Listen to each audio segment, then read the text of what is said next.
Embryo transfer झाल्यानंतर थोडंफार bleeding होणं, ज्याला इम्प्लांटेशन ब्लिडिंग असं कधी आपण म्हणतो, ह्याबद्दल आज आपण बोलूयात. एम्ब्रिओ ट्रान्सफर केल्यानंतर जो गर्भ असतो तो गर्भाशयात खोलवर रुजण्याचा प्रयत्न करतो.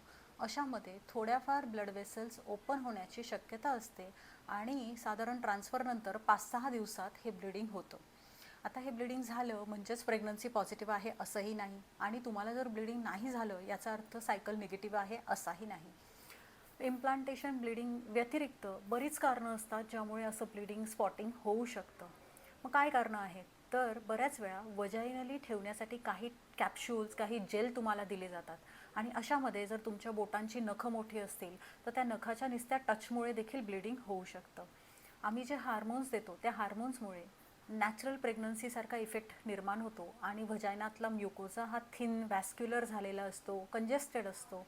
गर्भाशयाचं तोंड देखील कंजेस्टेड झालेलं असतं. अशामध्ये देखील थोड्याशा टचने देखील ब्लिडिंग होण्याची शक्यता असते. गर्भाशयाच्या तोंडावर पॉलिप असेल तरी देखील ब्लिडिंग होऊ शकतं. त्यामुळे ब्लिडिंग झालं किंवा नाही झालं तर त्यामुळे कुठल्या कन्क्लुजनवर येणं हे चुकीचं ठरणार. तुम्हाला एक्सेसिव्ह ब्लिडिंग आहे, पोटात क्रॅम्प्स आहे, अशामध्ये तुम्हाला डॉक्टरांना भेटणं गरजेचं आहे. तुमचा जर कुठला प्रोजेस्ट्रॉनचा डोस चुकला असेल तर तो प्लीज तुमच्या डॉक्टरांच्या सल्ल्याने घेणं गरजेचं आहे, कारण ते देखील एक कारण असतं ब्लिडिंग होण्याचं. सो इम्प्लांटेशन ब्लिडिंग ह्याच्यावर कुठलंच कन्क्लुजन न काढता 14 दिवस वाट बघा आणि प्रेग्नन्सी टेस्ट करून बघा, कारण ते कन्फर्मेटरी असणार तुमचं सायकल पॉझिटिव्ह आहे याच्यासाठी.